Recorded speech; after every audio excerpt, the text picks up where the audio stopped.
15 Minutes to Murder family. How are y'all doing?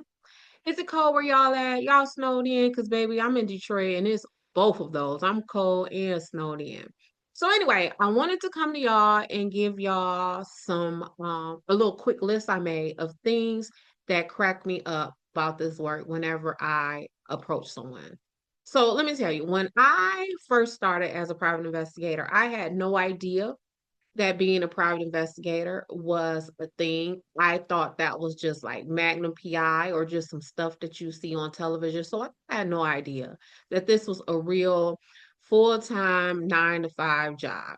So I kind of get some of the reactions that I get from people because I can only imagine how I would react if a private investigator showed up at my door or tried to engage with me for any reason.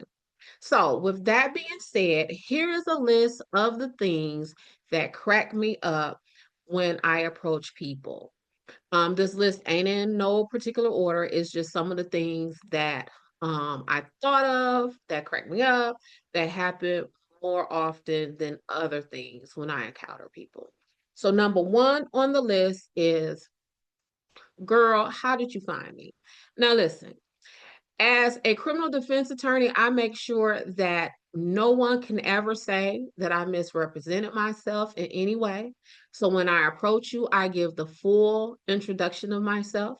Hello, I am Desiree Edwards of Sunshine Investigations.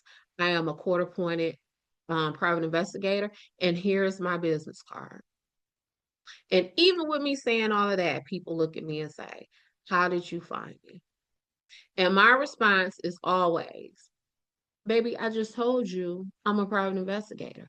But people still, it like in that moment, it's like it does not register. And like I said, I get it because I will probably be taken aback if a private investigator approached me. But I'm telling you, it never fails to tickle my soul.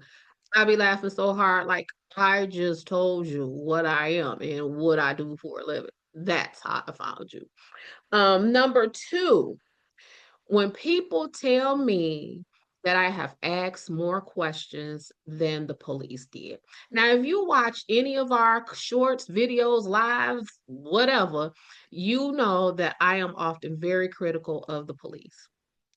And one of the reasons I am critical of the police is because I don't feel that they do enough person to person contact in their investigations.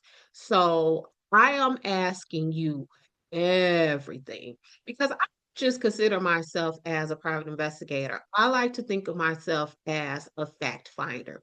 And although most times in my work, I am working as a criminal defense investigator, but if I am considering myself as a fact finder, it doesn't matter who I work for or whatever. I want to know all of the facts. And it's not just about getting someone off, because once I collect enough facts, all of that is going to resolve itself anyway. Because what do we have? We have facts. So I am digging and I am talking to people, I am finding people. And the reason why I prefer to rely on person to person contact is because we haven't always had the science. We have DNA hasn't always been around. Fingerprints haven't always, fingerprint study hasn't always been around. Picking hair out of the top of people's head, that has not always been around. But what has always been around is people and human contact. And a lot of this stuff, you can find out, you can figure it out. Who did it? Go talk to somebody, they'll tell you. So that is why when you are engaged with me, baby, we finna talk about it all. And whenever I am making appointments with people, they tell me, well, they ask me, well, Des, how long do you think the interview will take? And I always tell them, look, I'm not trying to be, a smart aleck or a smarty pants, but the answer to how long it is going to take to be interviewed by me is it's going to take however long it takes. Number three, this one really cracks me up because what do you mean? So, one of the things that tickles me pink in my work is when people refuse to tell me their names. Listen, recently, I was with an attorney. We were kind of canvassing the area of where our client's alleged offenses took place. So we were standing outside of the home of the backyard where the alleged offenses took place. And it just so happens that I guess the homeowner or resident was sitting in their vehicle parked in the driveway of this home. So we approached the vehicle and we talked to the woman. She denied us access to her property, which I don't blame her. But then I asked her name, and she told me she wouldn't give me her name.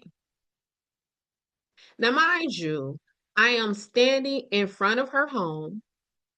She is sitting parked in her vehicle in her driveway of this home. So she drove off, and then the attorney and myself kind of looked at each other and I giggled. And he said, Des, what's funny? I said, this woman just said she's not giving me her name. He said, what's funny about that? I said, because I'm a private investigator. Here's her address.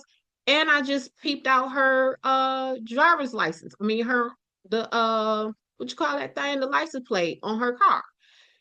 He said, well, Des, people don't know that. I said, well, I just told her I'm a private investigator. How did she not know that?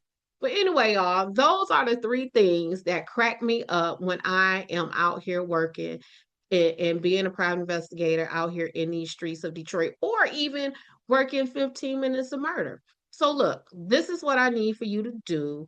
Drop your comments, your insights, some jokes. Have you ever encountered a private investigator for anything? If so, drop it in the comments. Let me talk to you. I want to hear how that went. That is it for right now. My 15 minutes of murder family. I will catch y'all later in the next 15. Bye.